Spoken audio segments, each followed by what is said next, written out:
thrilled and honored to have with us today Father Francis Clooney. I'm sure you've read the flyer that's on our website. For those who haven't, he is a Harvard professor of divinity, the Divinity School, on the Divinity School faculty. He's a priest, he's a scholar, he's just a wonderful, wonderful friend for our Vedanta aspirants all these years. And today he's going to be speaking on a very interesting topic, Ramakrishna and me, and it will be followed by questions and answers. Those of you who are online, send your questions through the chat box. And those of you who are in hall, you can write your questions here and just hand them to me at the end, okay? So without further ado, Father Francis Clooney. Thank you, Ramakrishna, for the invitation to be with you today. It's an honor for me to join you and to share the occasion. Can I ask how many people are in the room there? I can only see the Zoom crowd. We've got about, we'll probably have about a dozen. Some people will be arriving a little bit late. Okay, just curious. Thank you. So what I would like to do is share with you, and then I'm particularly interested in the questions and comments and discussion we might have after a bit, to think about what we mean when we say something like Ramakrishna and Christ, or what we mean when we say there are common elements among these leading, globally known sacred figures who make such a difference in the world. I've always appreciated that in all the temples of the order, that Jesus's picture is always there in the front, prominently displayed.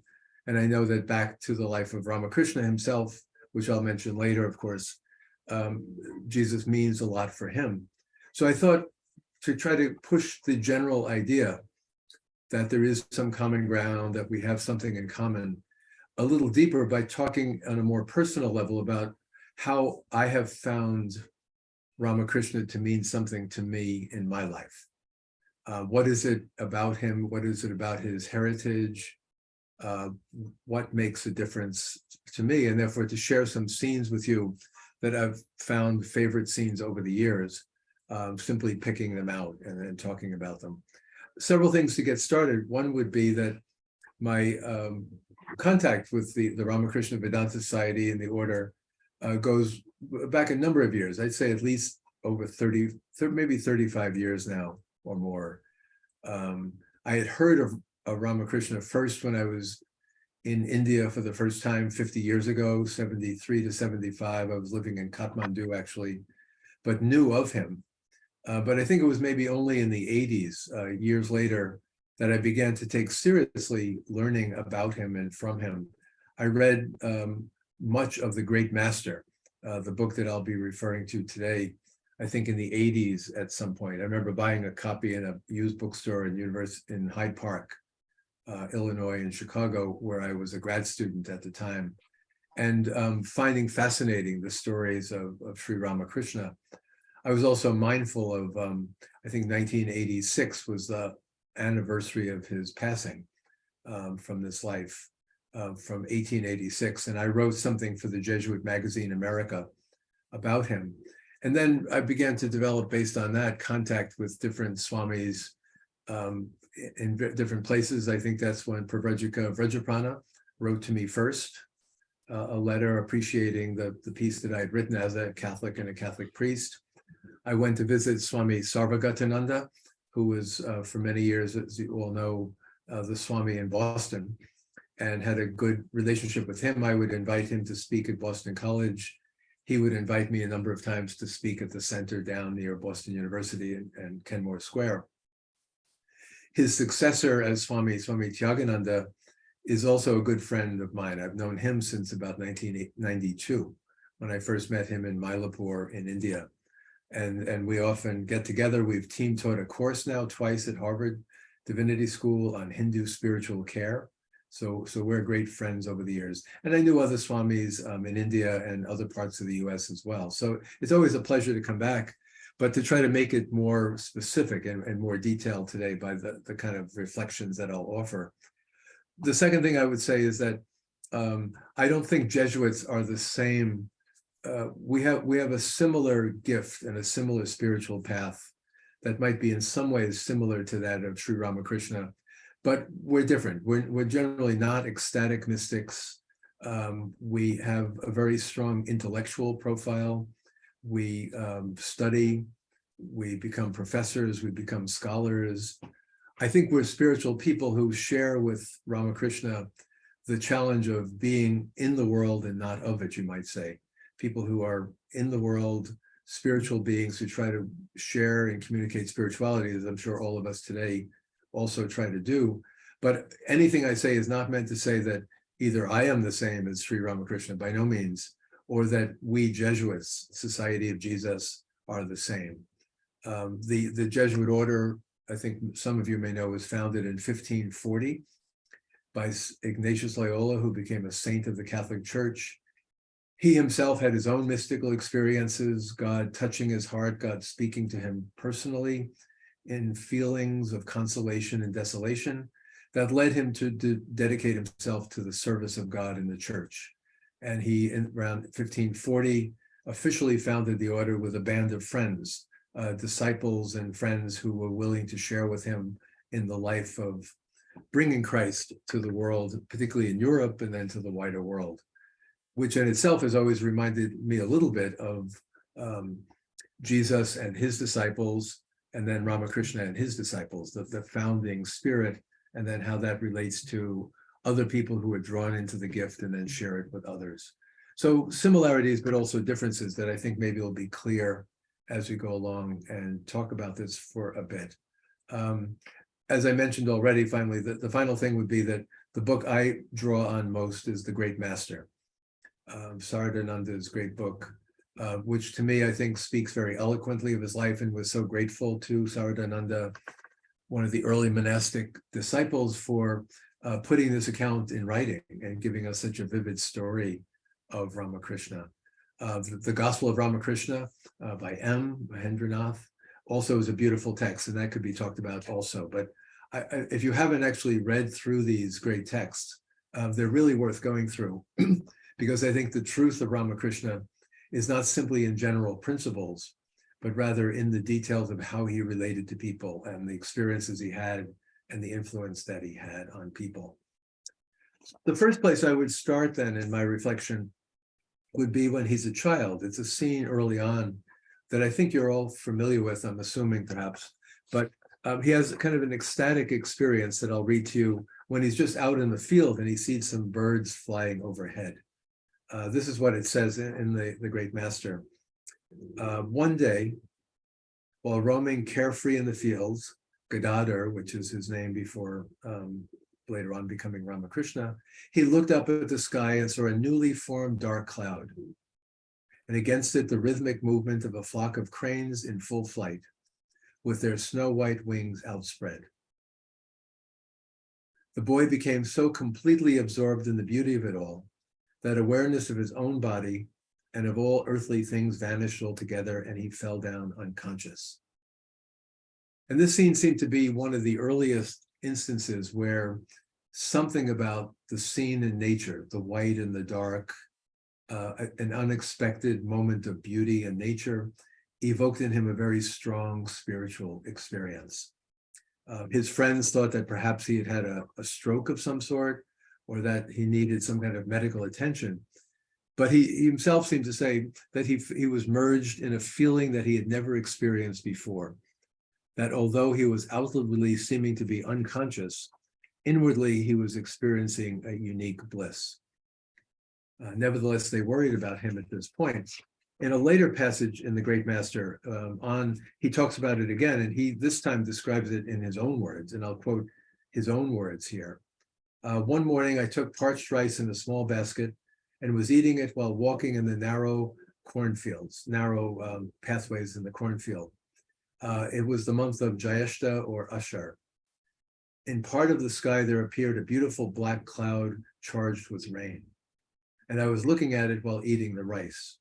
And very soon the cloud covered the whole sky, and a flock of milk-white cranes flew against that black cloud. It looked so beautiful that I became soon absorbed in that extraordinary mood. Such a state came upon me that my external consciousness was lost. I fell down, the rice was scattered all over the ground. People came and carried me home. That was the first time I lost external consciousness in ecstasy. It's a very beautiful scene, but I also like the fact that it was not in a temple. It was not while reading the scriptures. It was not in a moment of meditation. He was simply eating his snack. And something from nature, the dark and the white, the birds flying by, opened up the reality of God to him. And I think that for me is a starting point, and all his ecstasies throughout his life seem to have, on the one hand, this is a man with a disposition to the spiritual and an openness to the ecstatic in places where many of us would not even notice it. But nonetheless, it was also things around him prompted this feeling. It reminded me of a poem by the Jesuit poet of the 19th century, Gerard Manley Hopkins. And I'll just read you part of a poem that he wrote that for me, I think speaks of the same kind of love of nature. As kingfishers catch fire, dragonflies draw flame. As tumbled over rim and roundy wells, stones ring. Like each tucked string tells, each hung bell's bow swung finds tongue to fling out broad its name. Each mortal thing does one and the same, deals out being indoors each one dwells. Selves goes itself, myself it speaks and spells, crying, what I do is me, for that I came. The just man justices, keeps grace, that keeps all his goings graces. Acts in God eye what in God's eye he is. Christ, for Christ plays in 10,000 places.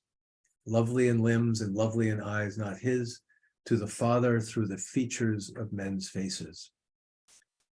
And that idea that Christ, for the Christian, and the divine, I think, is everywhere present if only we open our eyes and see it, I think resonates so well with what I found right at the start in Sri Ramakrishna. A second scene that strikes me again early on in the Great Master is that he took nature personally. Again, even before moving into the Dakshineshwar temple, becoming a priest, thinking explicitly of Kali as his mother, he also had a sense early on that what happened in nature was also happening to him. He's out in this scene from a little bit later on in the Great Master. He was looking at the grass being cut, and he was watching the man cutting the grass in the temple. And this is what it says. When he was looking at this going on, the master transcended normal consciousness and was feeling identified with that spot where the man was, when another man, just happened to walk across that field, at which point he became very restless, feeling unbearable pain in his chest. He said later on to us, where did that pain come from? I then felt just that kind of pain which is felt when somebody tramples on you. And it's a state in which I was totally connected, he says, with what was around me. So a simple scene, but the man walking on the grass, he was so personally connected with the grass that he felt it was the man walking on him. Or another scene, he's in this state of kind of ecstatic consciousness, but still in the world. He saw two men arguing with each other, two boatmen by the Ganges. The quarrel, he says, grew gradually bitter. The stronger man gave a severe slap on the back of the weaker man, and the master himself cried out suddenly in pain. When one of his friends and guardians of the temple, Hridaya, comes to ask and says, who hit you?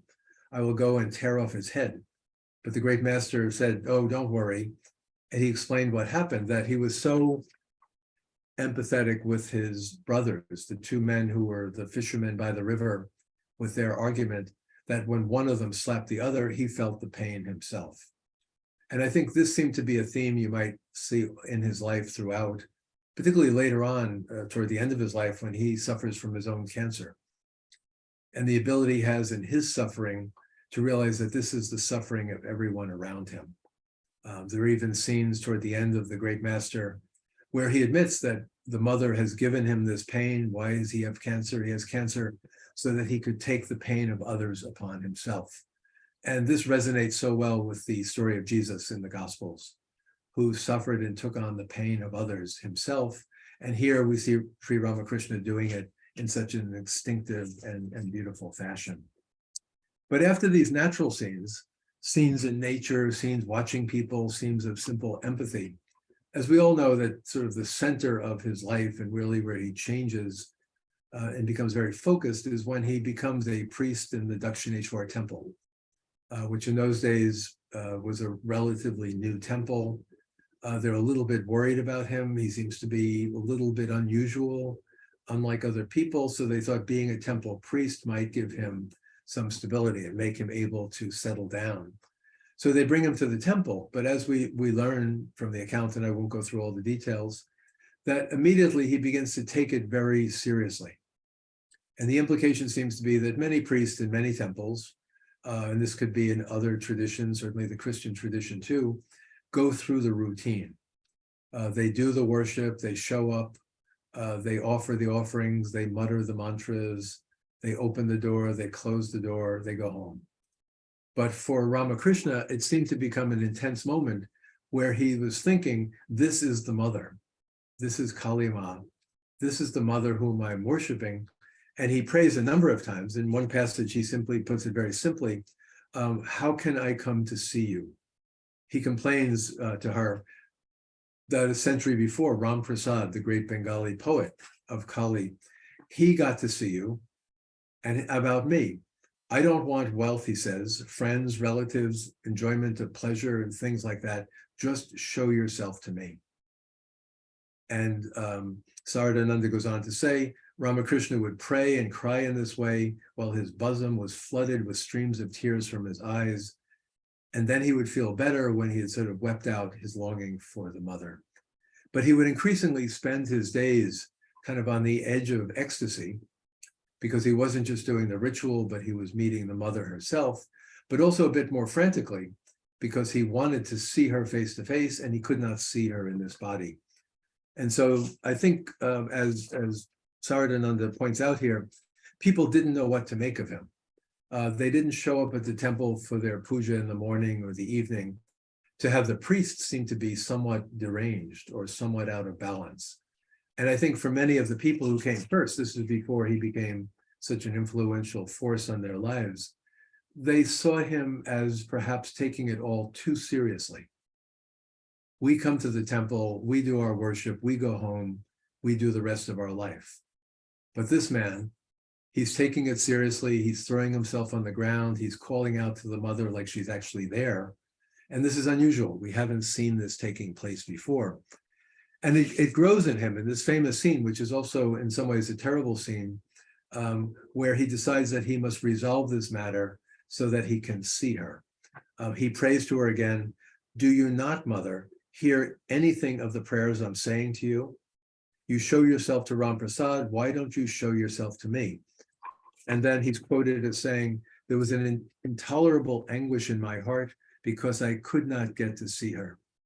Just as a man wrings a towel forcibly to squeeze out all the water from it, I felt as if somebody had caught hold of my heart and mind and was doing it with them. It's like somebody was squeezing my heart and squeezing everything out of it. I was suffering so much. Greatly afflicted with the thought that I might never get to see the mother, I was dying of despair. And then the terrible scene that follows, he says, my eyes suddenly fell upon the sword that was there in the mother's temple. I made up my mind to put an end to my life with it at that very moment. Like one who was mad, I ran up and caught hold of the sword, when suddenly I had a wonderful vision of the mother and I fell down unconscious. I did not know what happened then to the world around me, how that day and the one after it slipped away. But in my heart of hearts, there was flowing a current of intense bliss, never experienced before, and I had immediate knowledge of the light that is the mother. And in another place, he insists that he was seeing the mother.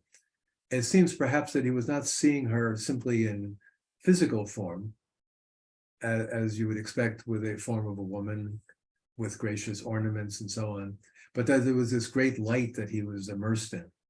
And that this was for him a terribly intense experience where everything was suddenly changed. And as it says, he went into ecstasy for 2 or 3 days at this point. And I think what happened here was that this was sort of a verification that the things he had experienced earlier, I mentioned the scene with the cranes, the white cranes against the black cloud, or feeling empathy with the grass when the man walked on it, that somehow all of this was most intensely felt in the mother. And that by plunging into her, even risking his own life by taking that sword up, which he eventually dropped, of course, that somehow this was where his key to the universe would come.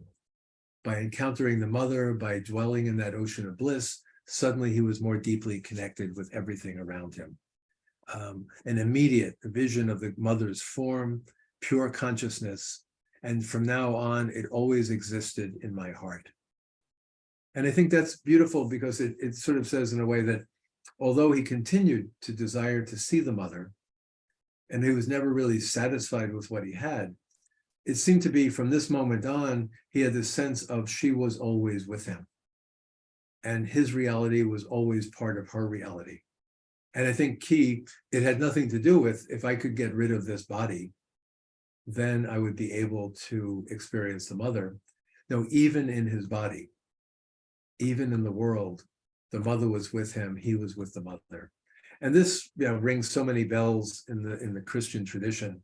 There's the beautiful text, The Way of the Pilgrim from the Russian church, where the pilgrim is puzzled by the words of St. Paul about pray always. And he tries in various ways to say, how could that be possible? How can anyone pray all the time? But eventually, by using the Jesus prayer, the simple prayer of asking for the mercy of Jesus, the pilgrim begins to realize that as he breathes, as his blood flows and his heart pumps, suddenly all of this becomes part of his consciousness of God and his Jesus consciousness, and all of this comes together.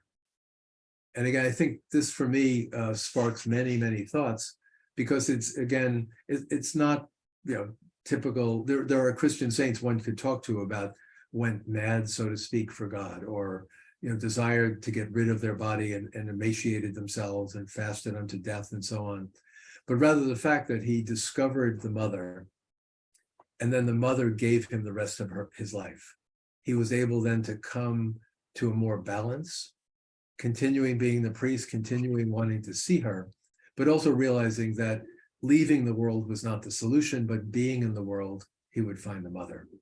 And I might note in passing that that's a very Jesuit principle too, that to be in the world and find God in the world is the mysticism that we try to follow. Christ is everywhere. Christ is in us. Christ is outside of us. As the gospel says, and great saints like Mother Teresa have said, in every person we meet, Christ is present.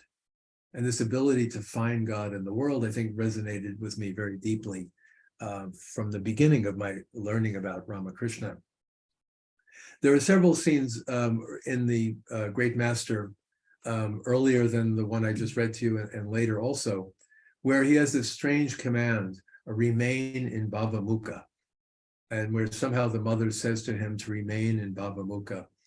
And Bhavamuka seems to mean turn toward worldly existence.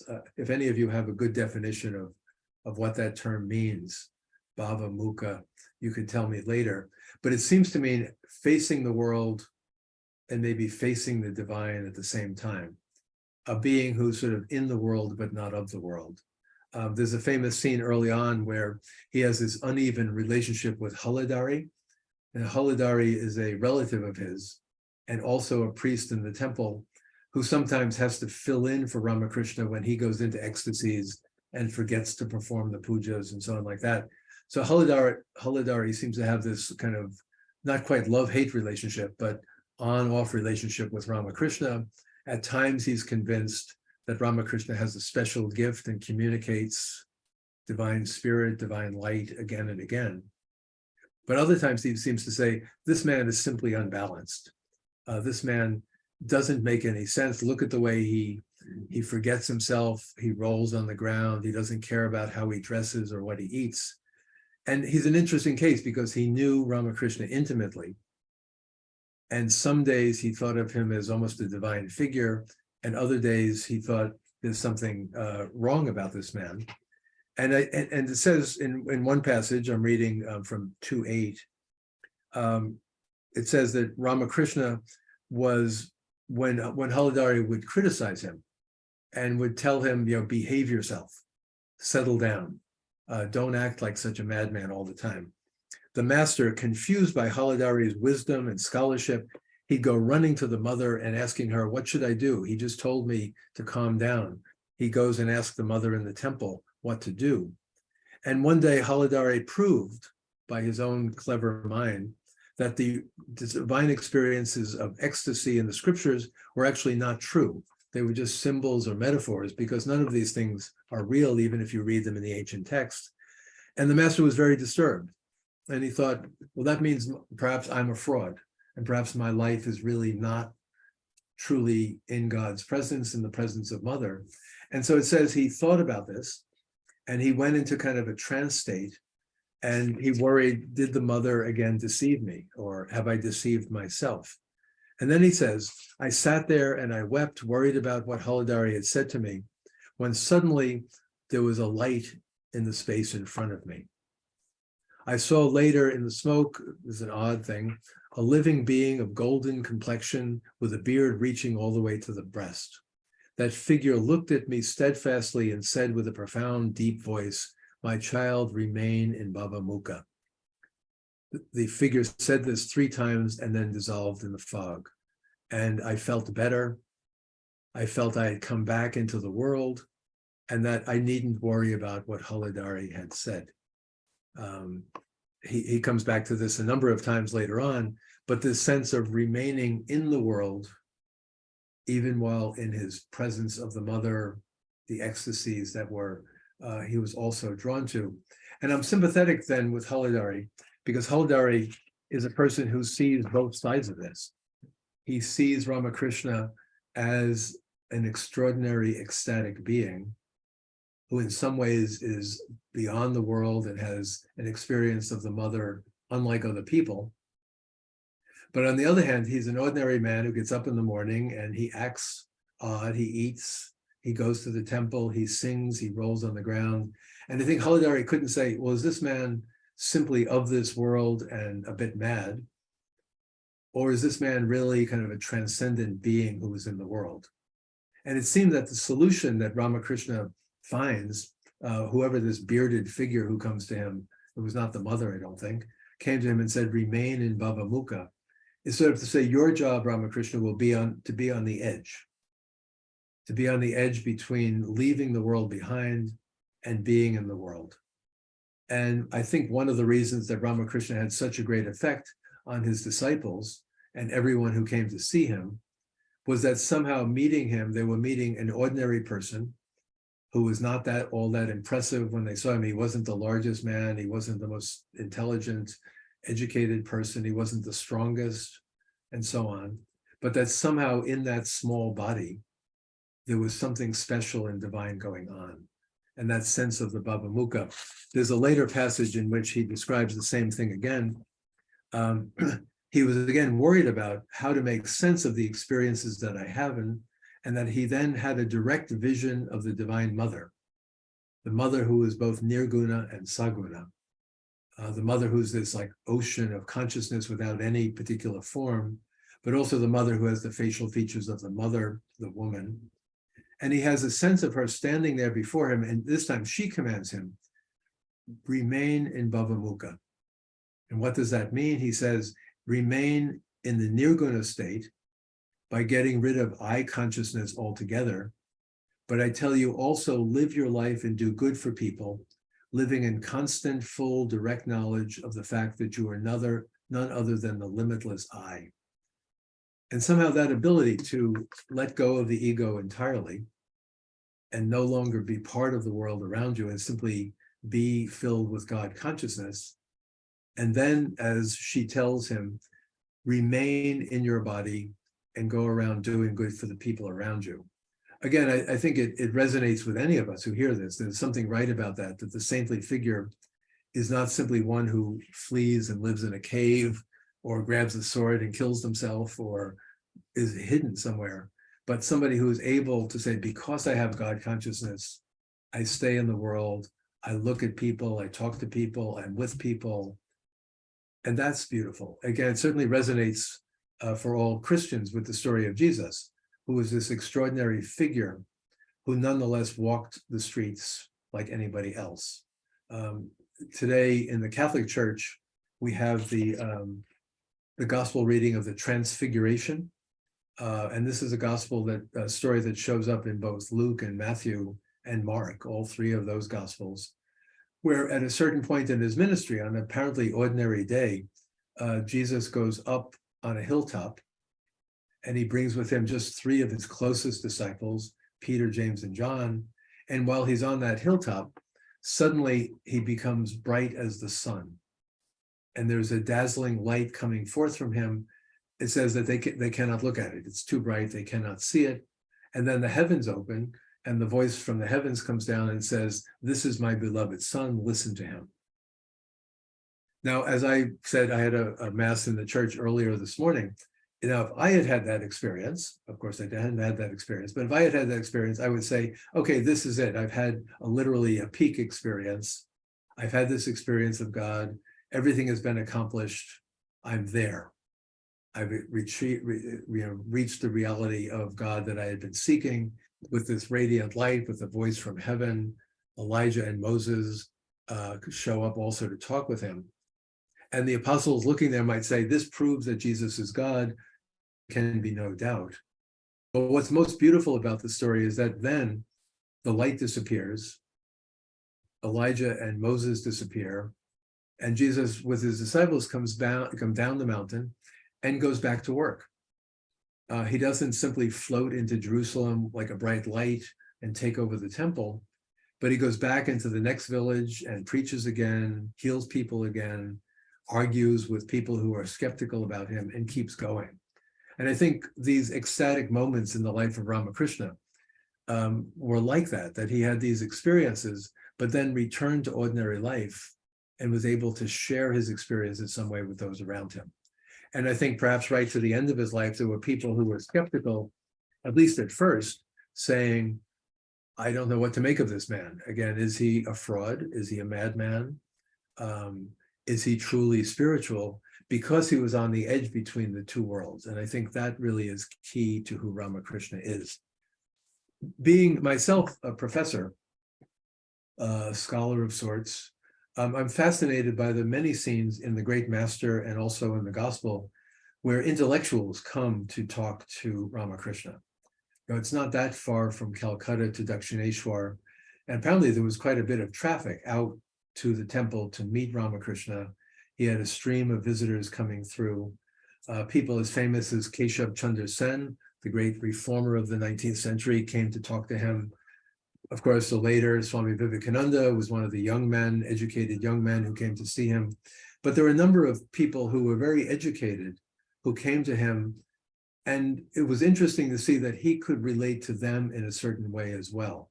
He wasn't simply able to talk to simple people or ordinary people, but even when scholars and doctors and so on came to him, he would be able to speak to them. So for one example, there is this Pandit Shashadhar, and the Pandit comes to see him, and Shashadhar apparently was one of the leading intellectuals in Calcutta in that time period, a learned Pandit who knew his Sanskrit very well, was able to recite the verses and explain the philosophy and so on. And he comes to out to see Ramakrishna, and the immediate reaction of Ramakrishna is this. He says to the disciples around him who know him well, please be present when that Pandit comes. And Saradananda adds, what the master meant was, I am an illiterate man. I might not be able to speak rightly with so learned a Pandit. So I want everyone around me to answer the questions when I can't answer them. And I think this is very charming in a way that Ramakrishna, who's now fairly famous, is still intimidated by intellectuals. And he's wondering, what can I say to this man who knows Sanskrit so well? When I stumble, and I want others to be present, that they can answer his questions when I can't. But Shashadhar comes to him not to show off and not to make a big point about how smart I am. But the first thing that comes out of his mouth is, so he says to the Pandit, thank you for coming. So you are the Pandit, so you have to speak first.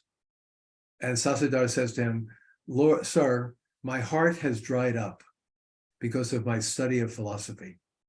So I have come to you in need in order to find some way to have a little of the sap of devotion. So please tell me something about yourself so that I can find the way to devotion. And this, I think, is again quite beautiful. The instinct of a pundit who is obviously not a proud man, but he was a humble man. The ability for him to realize, if I need help to rediscover my spiritual life, I who have been dried out by my studies, then I don't go to another pundit. I don't go and simply read the sacred scriptures, but I go to someone like Ramakrishna, a simple, illiterate man living outside the city, and I ask him to help me. And Ramakrishna goes into a long discussion with him, and I won't be able to go through the details now. But I think in some ways that the first part of it is talking about being, again, in the world and not of the world. And I think he's saying to Sashidhar, you too, you are in the world in the sense that you're very learned, you're very prestigious, you dress well, people come to you, they honor you for being so smart, but you also, because of your studies, you have a sense of the Upanishads, you have a sense of reality, and you have to be able to be both at once. And if you try just to be the successful man of the world and live up to your reputation of the pundit, you're not going to be anything. You're going to, as you said yourself, you're going to dry out. And so he begins to teach Sashidhar, and he begins to sing a song about being mad for God. My Nitai is a mad elephant. And he sings this song, and he says, as I sing it, this is Ramakrishna speaking, little by little as it's being sung, I begin to simplify it. So I go from singing whole lines to singing in Bengali, I guess, the word mad elephant. And I'm sorry, I don't have the song in front of me, but I sing the word Vahati, which is a word in Sanskrit and Bengali too for elephant. And then I make it simpler and I simply start singing ha, ha, ha. So it becomes sort of ecstatic, but I think he's also showing that I who can sing, I simplify it. And he says that as he says this, it says, Saradananda says, when the master was said the syllable ha over and over, then the master became completely speechless and motionless and remained in that state for 15 minutes. Then he came out of the state and he talked to Sashidhar again. Pandit, I have seen you through and through, and I know that you are a good man. I know that you have done good things, but like the woman who finishes cooking and leaves the kitchen and doesn't go right back, you have to be able to leave your learning and go and find God. And Sashidhar says, it is through your grace. And he knelt down and touched the dust at the feet of Ramakrishna. He was astonished at the words the master said to him as he sang and went into ecstasy. His heart melted into tears as he thought he could never be able to do. There's a bit that follows where he's something to say to this man. And he decided that rather than giving any long explanation, he would simply sing, simply go into ecstasy, and that would touch and transform the heart of the Pandit. And so it did. So he showed him the spiritual life rather than talking about the spiritual life. And the Pandit Sashidhar, I think, was a good enough man that somehow he was drawn into the experience of Ramakrishna and was able to experience it. And that fascinates me. And it goes on, Saradananda quotes and says, the ability to touch people and to bring them into a state of ecstasy, the overwhelming power to help them to live a new life, their inner nature radically changed. Who else did this? Well, Jesus gave new life to that unhappy woman, Mary the prostitute, by merely touching her. Or Sri Chaitanya in ecstasy climbed on the shoulders of some person, whereupon that man who was a heresy lost all his feelings of doubt and disbelief, and he became a devotee of God. And so I think this is the way people think about Ramakrishna, not simply a theory of avatar, Ramakrishna, Chaitanya, Jesus, the Buddha, and so on, but they speak it out of their experience. When he sang before me, when he meditated in my presence, the things that I could not accomplish in my life, I began to accomplish. My life began to change. There's another scene, Dr. Sarkar, if you've read The Great Master, you know that Sarkar becomes very important in the life of Ramakrishna later on, because he is the doctor who cares for him when he's dying of cancer, with his throat cancer. And he comes as a medical doctor, but he also comes realizing, I, as a medical doctor, like the pundit, I need spiritual healing. I need spiritual growth. And they have these long conversations about body and soul. You know, what is the body? Does it matter that the body is in pain? Does it matter that the body is having cancer? These things do matter, but in another way they don't. And then Sarkar saying back to him, and does it matter that I know all this medicine and that I can heal bodies? What good is it to heal bodies if I can't be healed in my own soul? And again, Ramakrishna sings to him and sings, has sung in his presence a hymn that begins this way. Who knows, O my mind, what Kali is like? The six philosophies cannot see her. Kali, as the Humsi, co-inhabits with the Humsa Humsi, maybe Shiva and Parvati in the lotuses. You know how big the mother's womb is. The entire world is within her womb. Everything is within her womb, allured with Shiva. Prasad sings, people may smile, but I must swim the sea. My heart has understood, but my intellect cannot. My heart is satisfied, but my intellect is not. And he goes on to explain this. And again, he's singing this or having this sung and then reaching out to Sarkar to say, don't you understand the point of this? That sometimes your heart runs ahead of your intellect. And your heart is finding God when your intellect says it's not possible. And your mind is full of questions and doubts and skepticism, concern about what other people are saying, but your heart has already found what you're looking for. And so it's not simply your heart going one way and your mind going the other, but rather the two of them together are struggling for the same goal. But instead of the mind being more capacious and larger and more brilliant, the heart goes first. And I think he is really begging Sarkar to let go. Don't be bound again by your knowledge of the modern world, by your knowledge of medicine, but rather allow your heart to run ahead, and then realize the intellectual life is not the intellect leading the way, but the heart leading the way. And I could go on and give you other examples of this, how Ramakrishna touched the people who came to see him. Again, from the simplest peasants who came in, from people who were cleaning the latrine, people who came by on the boat, wealthy ladies from the city, pundits. But I think part of it is, it's a way we wish we had more of in the Gospels, multi-sided accounts where people not only met Jesus and were cured by Jesus or fed by Jesus, but almost like interviews with those people. What did Jesus mean for you? And we have very little of that in the Gospels directly. But with Ramakrishna and Saradananda's account, we're always getting Ramakrishna's side and the other side as well. Perhaps the most famous of these accounts, and I'm drawing near to the end here, the most famous of the account is when Vivekananda, Narayan, comes to curiously to hear about this man Ramakrishna and comes to see him. And I'll read you this whole little scene. This is from, not from the Great Master, but from another account by Vivekananda. So there was this man who came to live near Calcutta. Calcutta was the capital of India, the most important university town in our country, and it was producing skeptics and materialists by the hundreds every year from the university. So it's a very secularizing city, Calcutta, in those days. Yet many of these university men, even if they were skeptics and agnostics, used to come and listen to this man. So I myself heard of this man, and I went to hear him myself. This is Vivekananda speaking, earlier in his life. He looked just like an ordinary man. There was absolutely nothing remarkable about him. He used the most simple language, and I thought to myself, can this man be a great teacher? And I think perhaps he's feeling a little bit foolish. He's been duped. He comes and listens to this ordinary man who looks ordinary, speaks ordinary. Why am I wasting my time? I came all the way from Calcutta. What did I come for? But I came near him and I asked him a question that I've been asking others for my whole life. Do you believe in God, sir? And he responded, yes. And so I pushed it further. Well, can you prove it? Yes. How?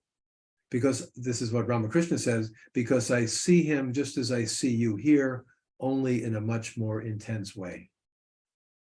And this scene blows away Vivekananda because he's expecting some kind of arguments and proof of God's existence, quotations from the scripture, other ways of persuading somebody that believing in God is a good idea.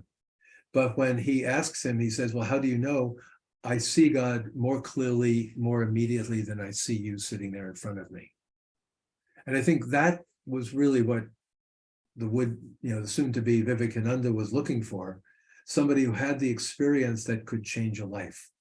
And as he did with Sarkar and Shashadari and other people, Ramakrishna is able to not simply say, see, I have this experience, you don't.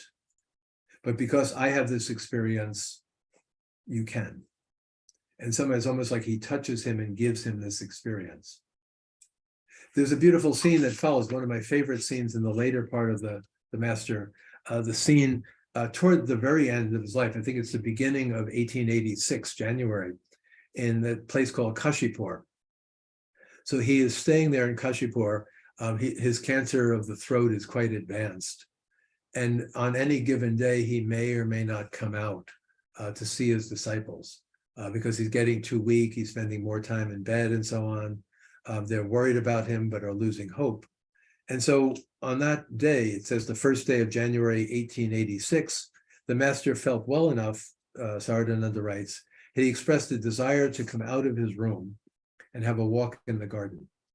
It was a holiday and the household of devotees came one by one in groups. And so the courtyard began to fill up, particularly when they heard that Ramakrishna was coming out into the relatively warm sunshine of that day. When he came downstairs at 3 p.m, there were more than 30 people engaged in conversation in the garden there. So they're all there, they're waiting for him. Maybe he'll say something to them, give a teaching. They can go up and touch his feet, get his blessing. They'll ask him how he is. They'll hope that he looks better and so on like this. But it says this, and I'll read to you from Saradananda. When he came to the middle of the path leading to the gate, he saw his disciples, Girish, Ram, Atul, and a few others, sitting under the trees. They saw him, they saluted him from a distance and came rushing to see him joyfully. And then the master addressed Girish, one of his closer disciples, all of a sudden before anyone else could speak a word and said, I tell you, say to one and to all everywhere, things you have heard about me, what you have seen and heard about me, can you share that with others? And it's sort of like the transmission of the power. Now I am leaving, Girish, you and the others, can you now speak about me, what you have seen and heard, which is so much like the Gospels. Jesus had his ministry, Jesus was on earth, and then leaving it to Peter and James and John and Mary and the others, can you now take up the mission and tell people about me? It says Girish remains completely unmoved. He knelt down on the ground near the master's feet. In a choked voice with his hands folded and face upturned, he says, what more can I say of him whose greatness Vyasa and Valmiki could not find words to express? Ramakrishna is that which the epics have spoken. What more can I say? And then Ramakrishna says, well, what more can I say? You have already spoken. May you all be blessed with spiritual awakening. Beside himself with love and compassion for his devotees, hardly had he said these words when he entered into Bhava Samadhi, this like state of ecstasy. And it goes on to talk about how even though he himself was suffering from cancer, even though he had just said to Harish, you're going to carry on the mission for me, suddenly this kind of spirit of Ramakrishna began to fill the community. These words of profound blessing, untouched by the slightest tinge of selfishness, directly entered the devotees' hearts, where they themselves experienced high billows of bliss. They themselves forgot time and space. They forgot the disease of the master. They forgot their previous determination not to touch him until he recovered. They were aware that only that out of sympathy for them and their plight, this divine being, though suffering pain at their misery, was filled with compassion and came down and now gave them this bliss. They cried out victory, Jaya Ramakrishna. They began saluting him. They bowed down to him, and the sea of the master's compassion, transcending all bounds, swept them up, and they were immersed in that. And it goes on, this is again toward the end in 5:13, where I talk about the amazing way in which the spirit of Ramakrishna is no longer his private ecstasy. And so way back to that early scene when he grabbed for the sword in the temple and then found himself in the bliss, or when he's intimidated by Haladari and then suddenly goes into bliss, and then suddenly Haladari sees him again as the spiritual master. On and on those scenes, now by touching his disciples, he is sort of giving the spirit to them that they can continue the mission. And part of it, I think, is deeply connected to the fact that he was dying. This is so important, I think, for Ramakrishna, our understanding of him, that he didn't simply decide at a certain point to leave the earth, but rather, like other ordinary human beings, he got a disease, he got cancer. He died of cancer. And that in his last months, when he was suffering terribly, he said to himself, I suppose, now what? Will anyone carry on my mission? Will anyone tell people about me? And by teaching Vivekananda and the other close disciples, but also by a scene like this in the garden, giving his spirit to everyone, he was really creating the scene that devotees even today experience and say, the spirit of Ramakrishna is still upon us. Now, this scene, of course, in the way I've just described it, fits also next to the scenes that we Christians believe about Jesus. So on the one hand, the master who could heal, who could raise the dead, who knew God, was the Son of the Father, somehow is able to go to Jerusalem, to be arrested, to be beaten, to be crucified, to die on the cross and in terrible pain. Not the same as cancer. Dying on the cross and cancer are different situations, but nonetheless didn't flee from bodily injury or bodily suffering. And when Jesus rose from the dead, right from the first day in John's Gospel, he breathes his spirit upon his disciples. And in Acts of the Apostles, the first chapter, or maybe chapter 2, when Jesus has ascended into heaven, the Holy Spirit comes down and fills the community, and they all go into ecstasy. And they all begin to speak in the Lord's name. And while these scenes are not the same, there's a certain sense in which in Kashipur in the garden is a sign, from a Christian viewpoint, a kind of Pentecost, that the master who is dying shares his spirit with his people, just as the crucified Jesus shares his spirit with the people. And this resonates well, and I think it opens up for me a sense that when we talk about these things, we're not simply talking about things that happened long ago and far away, but that the spirit, certainly for me as a Christian, the spirit of Jesus, and I'm sure for many of you, continues to be powerful, continues to echo through and vibrate through the world. And I think I found for myself that, like disciples who knew him, like you who were dedicated to him, that the vibrations of Ramakrishna's spirit, or the ability he has to touch people through books like The Great Master and through the many friends I've known who are devotees of Ramakrishna, that somehow the spirit continues to expand in the world to people like us who are here gathered today. I would just close for the moment that I'd love to hear your questions and thoughts by mentioning the famous scene that I sort of deliberately skipped over, where Ramakrishna meets Jesus. And I think for the Christian, and I think probably for me getting started, this was one of the most intriguing scenes first. And you know the story. His basic sadhanas have been finished, with Totapuri, the Advaita Vedanta sadhana, with the Bhairavi, the tantric sadhanas, all these things have been done. Then he has briefer experiences of Buddhism, of Islam, kind of his sadhana extends to the world. And he asks somebody to read to him from the Gospels. And unfortunately, we don't know from the great master what passages were read, how much was read, how often it happened. But that Ramakrishna was imbibing some of the story of Jesus in his life. And he also meditated on that famous Madonna. I'm sure you've all seen copies of it, if not the original, where Mary's holding Jesus. And he meditates on this. And then, as you know, the light comes out from it. He's kind of caught up in the light of Jesus.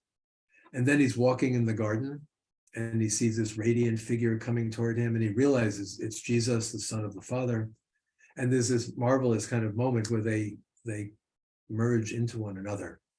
You might say the child of the Divine Mother and the child of the Divine Father, in Ramakrishna's experience, become one being.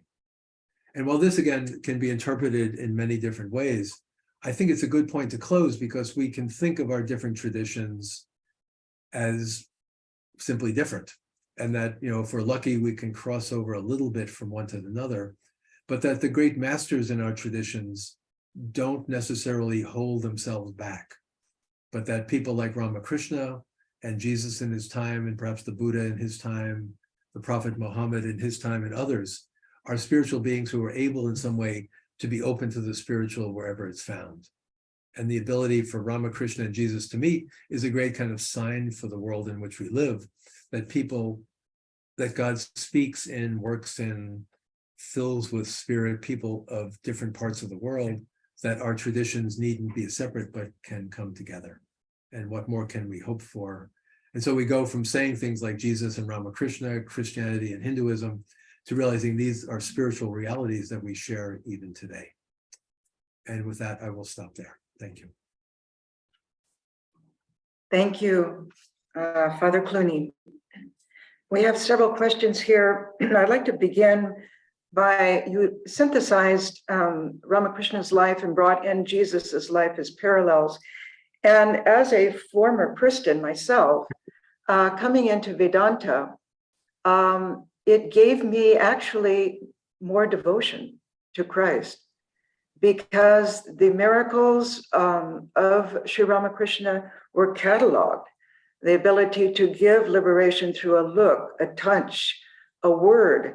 These powers were exemplified in Jesus's life, but they were categorically yogic powers that come from certain beings.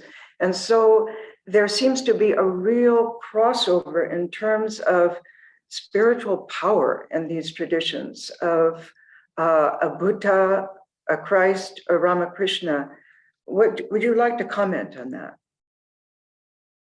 Well, I think that's a wonderful comment and a wonderful insight. And I'm sure, as you know from Vedanta, a truth would be that the traditions we grow up in, we don't lose them, even if we find other traditions. I'm a Catholic from the day I was born until now. But when people, move and find a new master or a new way of being, we don't lose what we had before, but rather it's taken up in a new way.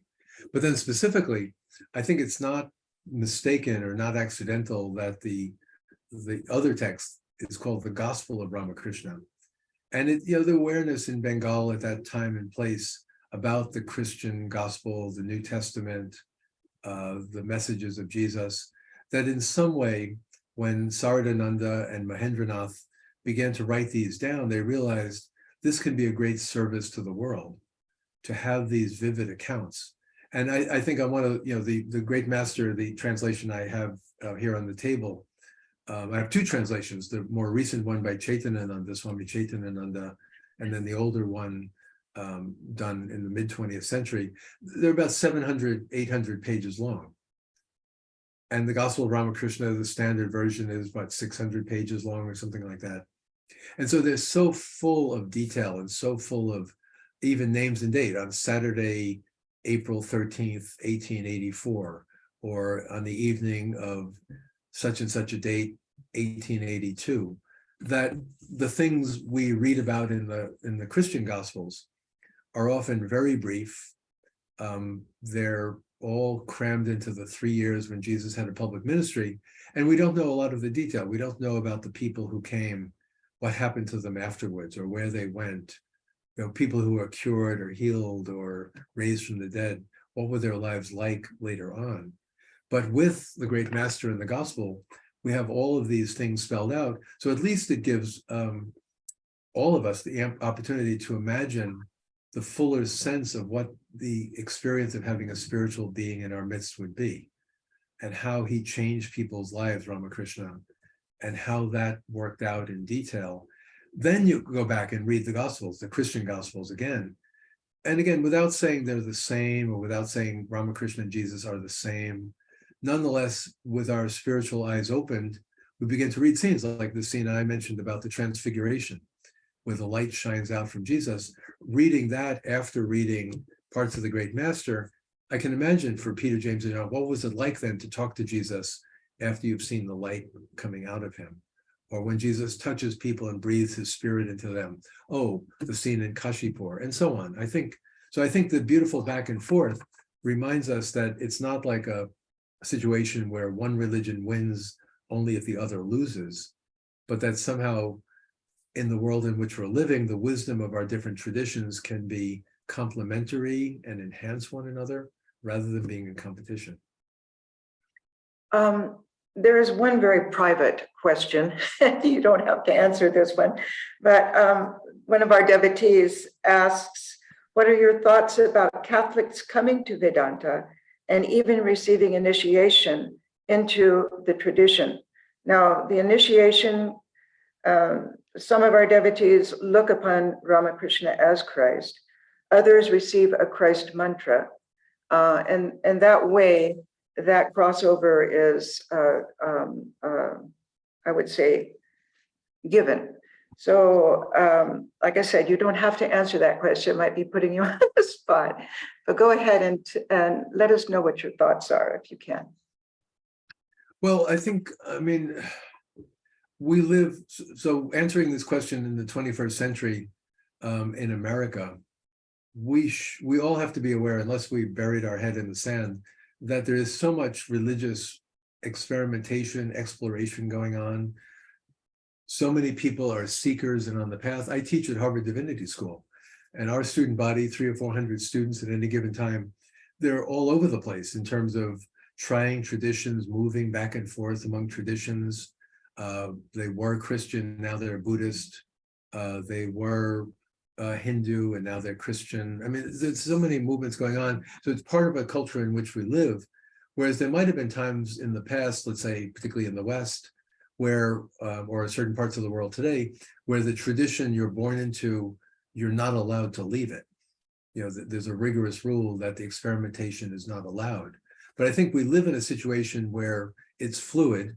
And I think those of us who claim to be teachers or pastors in some way, we have to recognize that people are on their journeys that we don't get to control. That's the first thing. The second thing would be, I mean, I would be sad, and I think any of us would be sad, if somebody leaves behind, let's say in this case, the Catholic Church, because of being failed by the Catholic Church. And this could be simply, you know, boring sermons on Sunday, boring masses, an unfriendly priest who always talked about money or always yelled at people. And those are sad. And then the tragic cases of abuse, let's say the abuse cases where people are genuinely scandalized and leave saying, I can't put up with that anymore. So that would be bad. You know, if people leave my religion because it failed or it sinned against them, that's very sad. As I've tried to express in the last hour, I've found great personal attraction to Ramakrishna and to his story. And I can see perfectly well why somebody would want to gravitate to Ramakrishna and his spirituality, his mysticism, his being in the world but not of the world. I mean, my answer has been, I believe I can learn from Ramakrishna, benefit without stopping being a Catholic priest. That it didn't ever ask of me, therefore stop doing that and start doing this instead. But if somebody does cross over, and you know, if anything, Christians are the ones who believe in conversion, leaving one religion for another. If somebody converts from Christianity to, let's say, the Vedanta Society, the tradition of Ramakrishna and Vivekananda, I think, you know, the main thing I would hope is that it be spiritually beneficial. I don't think God and I don't think Jesus would be stingy and say, I'm sorry, if you leave the church or if you join another religion, even if it's spiritually opening, even if it gives you grace, you know, we're against it. No, I think wherever grace is, one has to go. And therefore, I think, you know, we can rejoice in any direction. If people find spiritual growth in a religion they didn't grow up in, I think we should all be able to rejoice in that, as long as the pathway is, it's a two-way street. It can't just be a one-way street. And then, as I said earlier, I think, I don't think we ever need to imagine burning our bridges behind us. And teachers have said this, including people like the Dalai Lama. that you don't have to entirely abandon the faith you grew up in, even if you find a new community. And that there may be ways that being a devotee of Ramakrishna enables in some subliminal level to have a better appreciation of Jesus than before.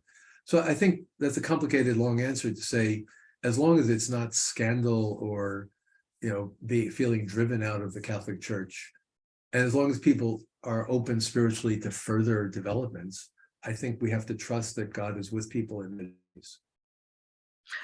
Beautiful. Ruben Habito, when you were talking about Bhavamuka, he commented, it resonates with the Buddhist ideal of the Bodhisattva, enlightened but does not enter into nirvana, but remains in the world to offer service to the world.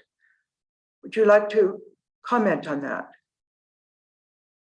Well, thanks. First of all, I would again more officially welcome my longtime friend and colleague, Ruben Habito, who himself has a wonderful journey, as I think many of you would know. His own Catholic and Jesuit and Zen spirituality are a wonderful mix that I think are an example of what we all strive for.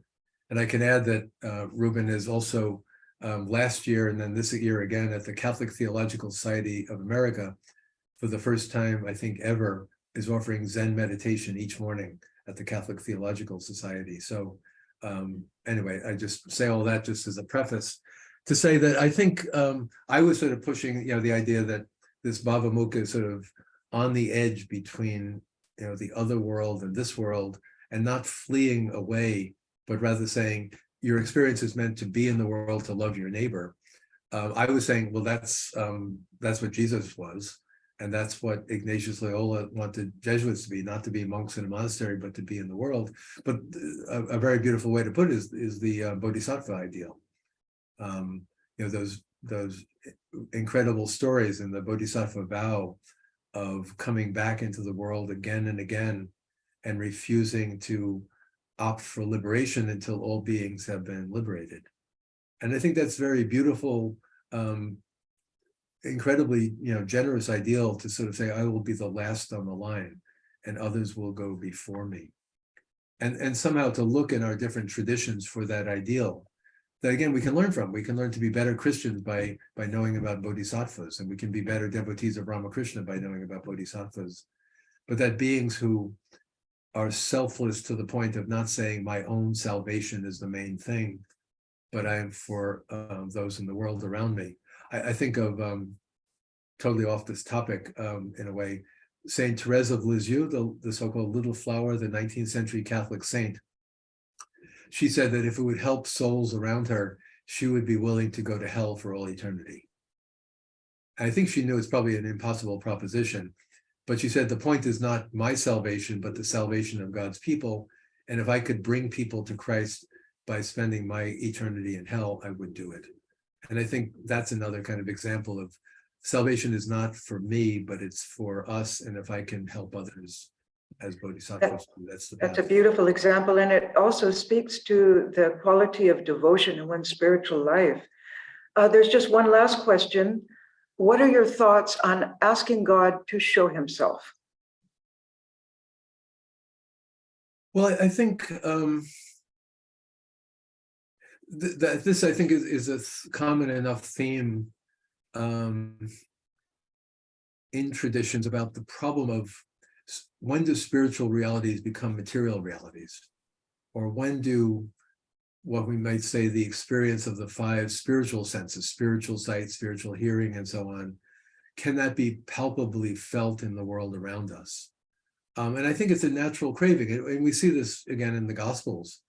There's that famous scene at the Last Supper in John's Gospel, where I think it's Philip maybe who says to Jesus, as Jesus says, you'll see, I'm going to the Father and you will see. And I think maybe Philip says to him, but how can we see the Father? Show us the Father. And this desire to see God. And Jesus says, don't you know that when you see me, you see the Father? But I think, we're in a world where, in fact, most of our experiences of God are only like indirectly filled out through seeing or hearing voices. Very few people hear voices literally, or being touched by God. And I think in some ways it's a natural phenomenon to want to bring it to light as a palpable, real, direct experience. But that almost never does that happen in this world. So I guess I'm sort of being ambivalent about it. On the one hand, as Ramakrishna, I want to see you, Mother. And he took the sword and was about to kill himself to get rid of the body so he could see the mother. And she did away with that. That wasn't necessary. That was off the point. What would happen, I suppose you could put it this way, if the heaven suddenly opened and the face of God appeared above Dallas or above New York or above Boston and said, is there anyone down there who doesn't believe in me now that you can see me? It would be, in some ways, it would be astonishing and would make the evening news. But on another level, would people gain real faith because they said, I saw a big face in the sky? Or would doubts creep back in later? So I think some kind of verification is natural to desire, and maybe a palpable experience of God, but that ordinarily we don't get that. I did quote that passage from Vivekananda, sir, do you believe in God? I do believe in God. Can you prove it? Yes, I can prove it. How can you prove it? Because I see God more clearly than I see you. That could be another question. Well, how do you, so you see me sitting here in front of you because I'm about 2 feet away from you. How do you see God? But that's really what the whole great master is about, and the whole gospel of Ramakrishna is, what does it mean that Ramakrishna had experiences of God that he could share with others, or that people claim to be, like Jesuits, companions of Jesus, or to be sharing somehow in the death of Christ. It's both experience, non-experience, it's visible, invisible at the same time. And that's like, if we're called to be saints, we're called to Bhavamuka. Maybe we're not to get 100% physical experience. Somehow in that intermediate space, experiencing God, not experiencing God at the same time might be where we will end up.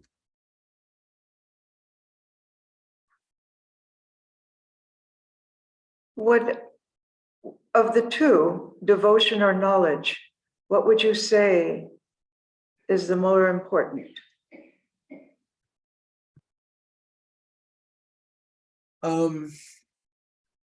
I mean, I would try as much as possible to avoid an either or. First of all, I would say, well, God bless people who find God in either way. So if one is simply overflowing with devotion and feels a love of God or goddess in the heart, fine. I would not say, wonderful, now here are 10 books you should read. No, many people you'll leave alone. And if somebody seems to be on a contemplative path that is a path of great learning and great wisdom, reading Shankara, Ramanuja, Thomas Aquinas, and others, and isn't a church-going person or doesn't have tears flowing down their face, I wouldn't say, I wouldn't bother with such a person either. But I would hope that our devotion should not cloud or damage our intellect. Being Catholic, but also knowing Vedanta, the mind and the heart can eventually go together, and that the way of devotion can be highly intelligent and highly complementary with what we learn. And likewise, we don't need to model, as Vivekananda said, the university in Calcutta was churning out scholars who become skeptics and unbelievers. Even American universities don't have to be turning out people who lose their faith in college or lose their faith in religion when they study religion. But we should be able to be wise and learned and read books and write books and also be devotees at the same time. So I really want it to be both. But also say, if somebody is on the path of devotion and direct experience, let that be. And if somebody does it through vast learning, let that be as well. And then a third type, of course, karma yoga. Somebody say, tears do not run down my face, and I don't spend my time in the library. I work at the home for the dying, or I'm out on the street feeding people, or I visit people in prison. That can be beautiful too, as a perfectly fine way to find God. Beautiful.